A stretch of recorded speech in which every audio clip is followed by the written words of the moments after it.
So we talk about bondage. Bondage is something that we are all kept in, and there's a cute story, cute air quotes, story that goes over things that hold us back from our past that we are not aware of, even though today we're able to overcome those things from our past.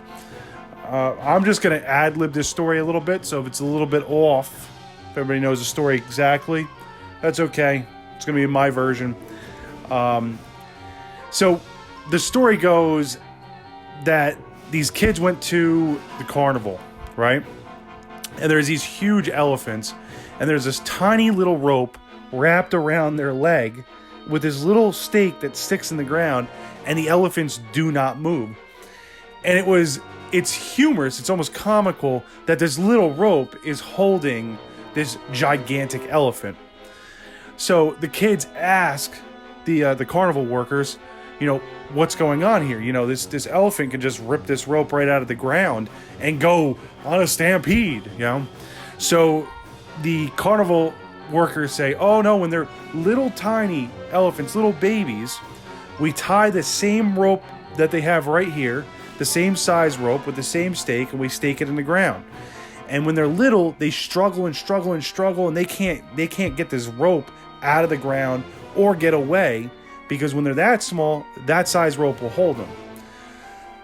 So we continue to use that same size rope, and eventually they stop fighting. And then when we put that rope on them when they're older, they just feel that I've already fought too many times. This rope is going to hold me here, even though it's blatantly obvious that they could just rip that rope right out of the ground.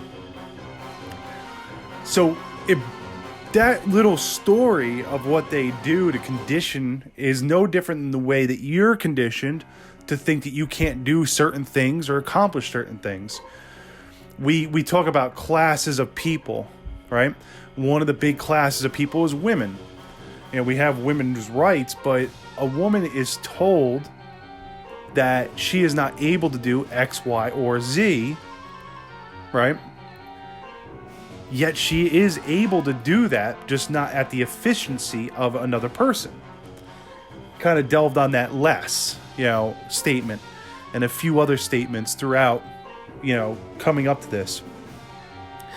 So it's not that you can't do that,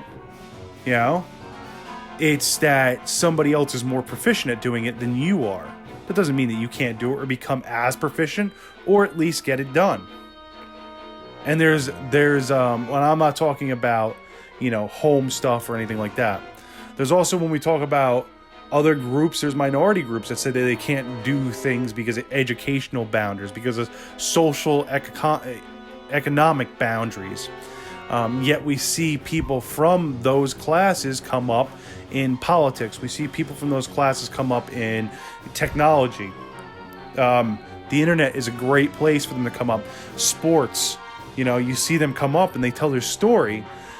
So it is absolutely possible, but there are people that are told that they can never do it, and eventually they begin to believe it and they stop fighting for those little dreams they had. So don't allow your mind to be in bondage like the giant elephant that's being held by a tiny rope. Because your thinking and the way that you think of things is going to allow you to break free from those things. Stay frosty. Hope you enjoyed the short story, and reflect on it. What's holding you in bondage? And if you don't know what's holding you in bondage, ask the people closest to you that you didn't grow up with. I have to put that in there. Not like your parents or something. Ask the people closest to you. You have a significant other, ask them. You have a best friend, ask them. What's holding you back? And they'll tell you, and your gut response will probably be like, oh, wait, no. And then you have to think about it. But make sure you're thinking.